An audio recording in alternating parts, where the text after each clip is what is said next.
What is going to happen with Spider-Man? Like a car wreck on the side of the road, you can't take your eyes off it until you find out.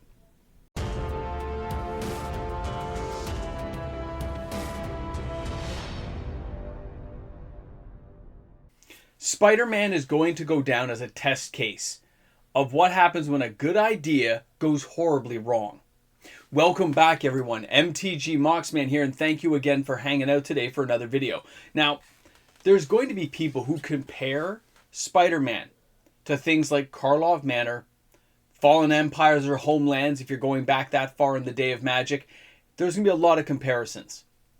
There's a lot going on right now, and there's a lot of people who just like watching to see how bad it's going to get.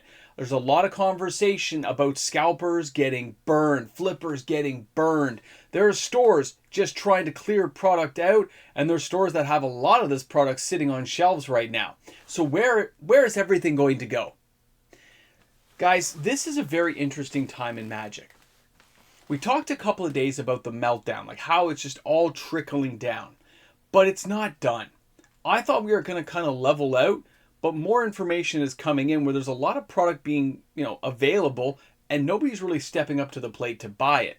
Now, when this happens and when this type of environment starts to form, that negativity gets a real echo chamber and things really start multiplying very quickly. And it will have an effect on other Magic the Gathering releases of a similar price point.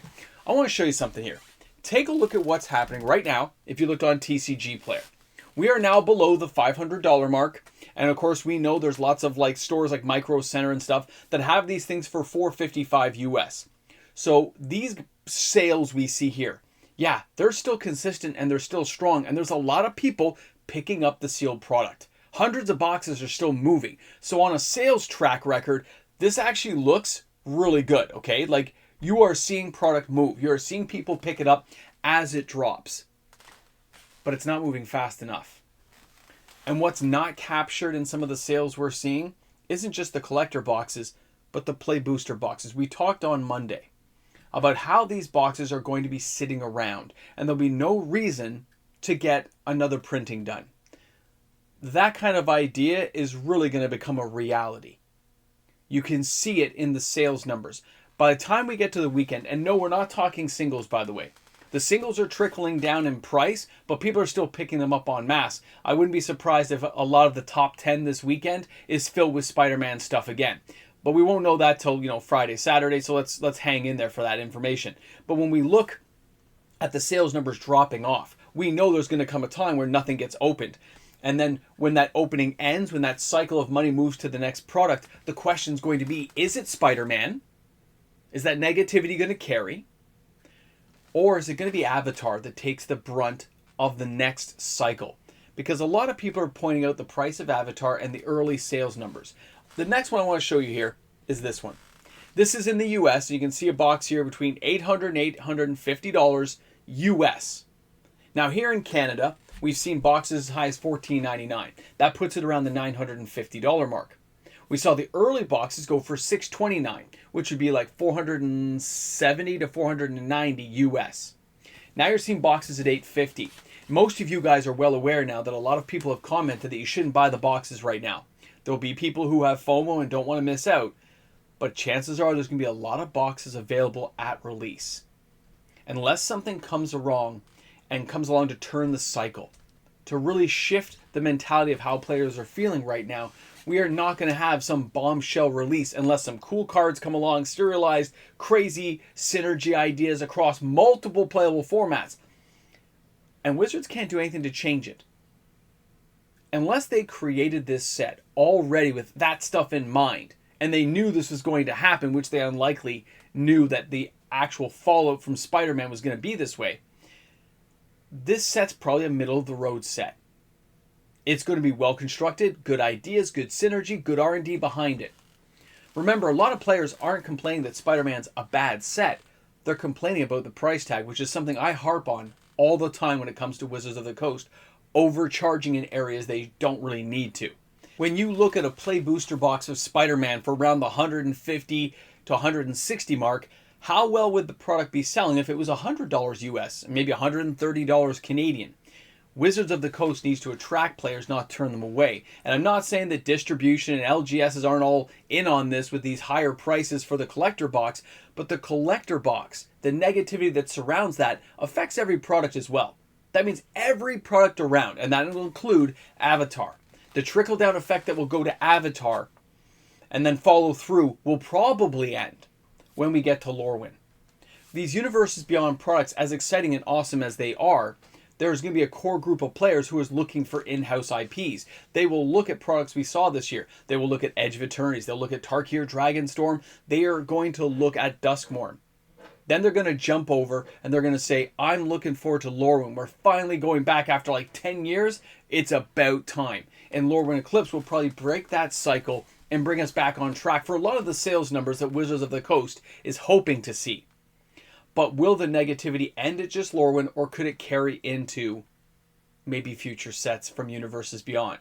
Is Universes Beyond going to have that tainted feel that a lot of the Master Series products got later on, when one of the sets doesn't go well, when Wizard of the Coast doesn't do things in a way that players feel benefits them as a consumer?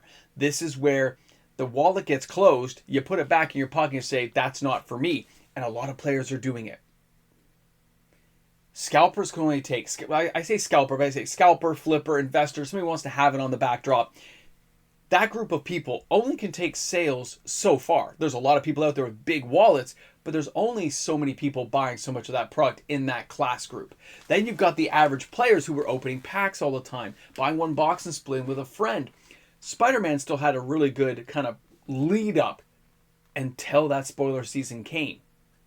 So is Avatar going to be that turning point, or where the negativity that followed Spider-Man now carry through into Avatar and then maybe end at Lorwyn, or can it carry into Lorwyn for the collector boxes as well?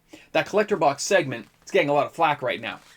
A lot of players are very unhappy, a lot of shout outs going on, and I don't know if Wizards of the Coast is listening. I don't know if the LGSs are paying attention, but I do know when it comes to the LGSs, I know there were stores that were like topping up the price point, trying to curb the scalpers. It worked, it didn't work.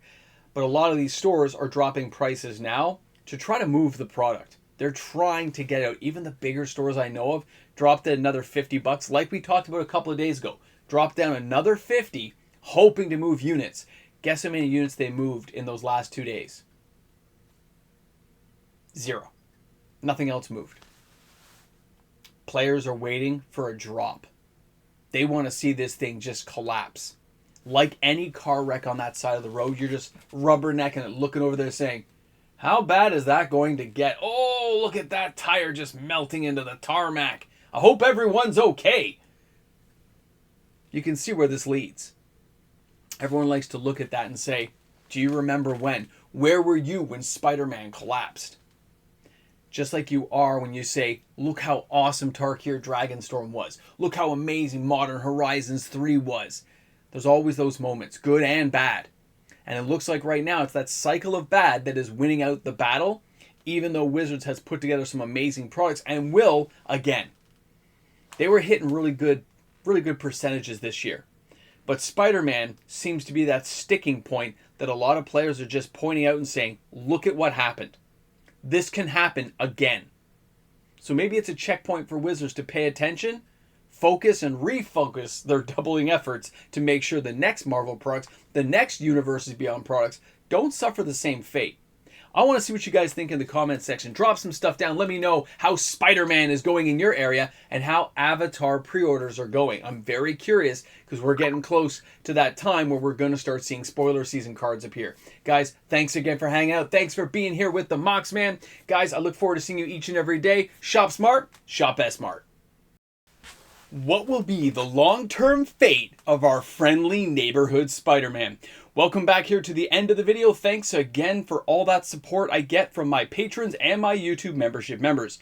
Without you guys, daily upload of content, well, you all know what happens. It just wouldn't be happening the way it does. So thanks again for that support. Thanks for being here each and every day. And to the regular viewers out there, thanks again, guys. I'll be back tomorrow with another video. Have a great one. How low can it go? How badly are some people going to have to worry before they can just dump it off the plate and not have to worry about it? Like, how low can you go? Can you go negative just to get it out? Can you go negative 20 or 40 bucks just to say, I don't have that debt anymore? And how does that affect the consumers later? We've been here before, everyone. This ramble jamble has happened before. And it's likely going to happen again. But there are moments of high and moments of low. And this is that moment right now where, although I love the cards, I like the idea, the artwork is amazing. There's a lot of negativity around this product right now. It's like hovering like wasps in the fall when they're getting ready to close up shop and they're stinging everything in sight saying, misery loves company. I wonder how Wizards will react. What does this say to Disney when they see the sales numbers? Or do they care? Crazy stuff. Anyway, we'll talk soon.